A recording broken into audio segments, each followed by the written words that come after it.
Hello बच्चों, आपको याद हो कि विद्युत धारिता वाला जो अध्याय है उसमें हम एक टॉपिक स्टार्ट कर चुके हैं, वो है वान डी ग्राफ जनित्र, जिसका हम वर्णन दो बिंदुओं के आधार पर तो कर चुके हैं। मतलब उस पर उससे संबंधित दो बिंदु हम समझ चुके हैं, एक तो उसका सिद्धांत और एक उसकी संरचना। अब हम देखने जा रहे हैं कार्यविधि क्या होती है। तो वान डी ग्राफ जनित्र का चित्र आपके सामने है, ठीक है। आपको सब कुछ पता है इसमें कौन क्या है, हम ये देखने जा रहे हैं इसकी कार्यविधि क्या होगी। ध्यानपूर्वक समझिएगा, बहुत ध्यान से समझना बच्चों। ये जो चालक ये है, ये एक नुकीला चालक है, ये एक नुकीला चालक है। और हमने समझा था सिद्धांत में कि यदि चालक नुकीला हो तो उस पर आवेश का पृष्ठीय घनत्व बहुत अधिक होने के कारण उसके चारों ओर विद्युत क्षेत्र प्रबल होता है, जिससे चालक से होकर विद्युत पवन चलने लगती है। बच्चों, चूंकि इस चालक ए को हमने बैटरी के धन सिरे से जुड़ा है, तो चूंकि ये चालक धन आवेशित है, तो इससे धन आवेशों की बौछार निकलेगी, मतलब धनावेशित विद्युत पवन चलेगी। बच्चों, जब धनावेशित विद्युत पवन चलेगी तो ये जो बेल्ट बी है, इसका वो भाग जो इसके पास से गुजरेगा तो उस पर वो बौछार पड़ेगी, तो वो जो भाग है वो धनावेशित हो जाएगा।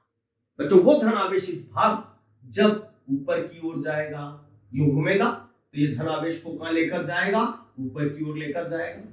बच्चों, जब ये धन आवेश को ऊपर की ओर लेकर जाएगा और H के पास से गुजरेगा, अरे तो H तो अनावेशित है, तो आपको याद होगा कि आवेशित चालक के निकट जब अनावेशित चालक हो तो एक घटना होती है जिसे विद्युत प्रेरण कहते हैं, ठीक है। तो डेफिनेट जैसे ही धन आवेशित भाग H के पास से गुजरेगा तो विद्युत प्रेरण के कारण चालक H पर ऋण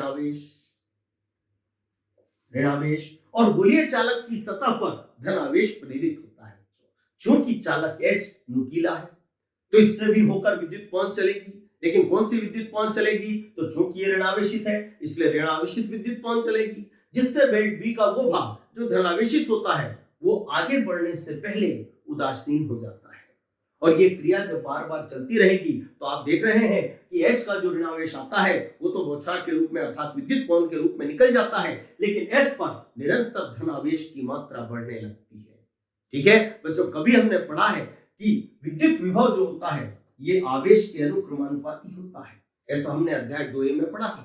तो जैसे जैसे S की सतह पर धन आवेश की मात्रा बढ़ती है, इस पर विभव का मान भी क्या होने लगता है? बढ़ने लगता है। और बच्चों, एक स्थिति ऐसी आती है कि इसकी सतह पर लगभग 10 लाख वोल्ट या इससे अधिक का विभव उत्पन्न होता है, और ये इसकी कार्यविधि होती है। तो कार्यविधि में पूरी बोल के बता रहा हूं, ध्यानपूर्वक सुनिएगा।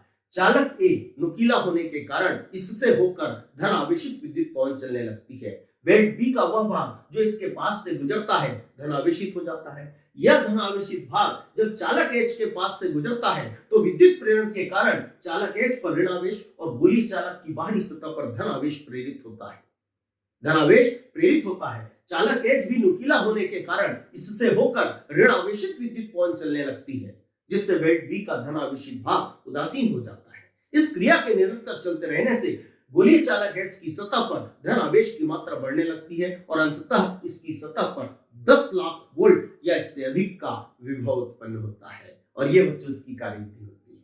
अब हम देखेंगे इसका उपयोग क्या है। तो अभी मैंने आपको समझाया था कि रदरफोर्ड के प्रयोग में अल्फा कणों का उपयोग किया गया था, उनकी ऊर्जा में हमें क्या करना थी? वृद्धि। तो वृद्धि करने के लिए हम उच्च विभव का उपयोग करेंगे और उच्च विभव इसके द्वारा प्राप्त किया जाता है। तो बच्चों, इसका पहला उपयोग है कि धनावेशित कणों की ऊर्जा में वृद्धि करने के लिए इससे प्राप्त विभव का उपयोग किया जाता है। और याद रखिएगा बच्चों, ऊर्जा में वृद्धि करना मतलब त्वरित करना।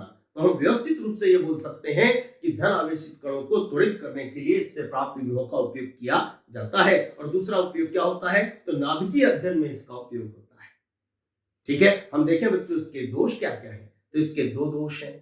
पहला जो दोष है, अभी हमने पिछले वीडियो में समझा था कि इसमें ये जो टोटल ऊंचाई है ये लगभग 20 मीटर होती है। 20 मीटर बहुत ज्यादा होता है बच्चों, तो डेफिनेटली इसका आकार बहुत बड़ा होने के कारण इसका उपयोग असुविधाजनक होता है, नंबर 1। और दूसरा इसका दोष क्या है? तो आप देख रहे हैं इस पर 10 लाख वोल्ट लगभग विभव होता है। अपने घरों में सप्लाई 220 वोल्ट की होती है। आप जानते हैं कभी गलती से उंगली लग जाए तो हम नाच लेते हैं, नहीं इस पर तो 10 लाख वोल्ट है। यदि यहाँ कहीं उंगली लग जाए तो हम नाचने लायक भी नहीं रह जाएंगे। कहने का मतलब क्या हुआ कि इस पर उच्च विभव होने के कारण यह खतरनाक होता है, ठीक है बच्चों। तो ये वान डी ग्राफ जनित्र कहलाता है। तो आज के वीडियो में हम इतना ही रखते हैं, अगला टॉपिक अगले वीडियो में देखेंगे, ठीक है। Have a nice day.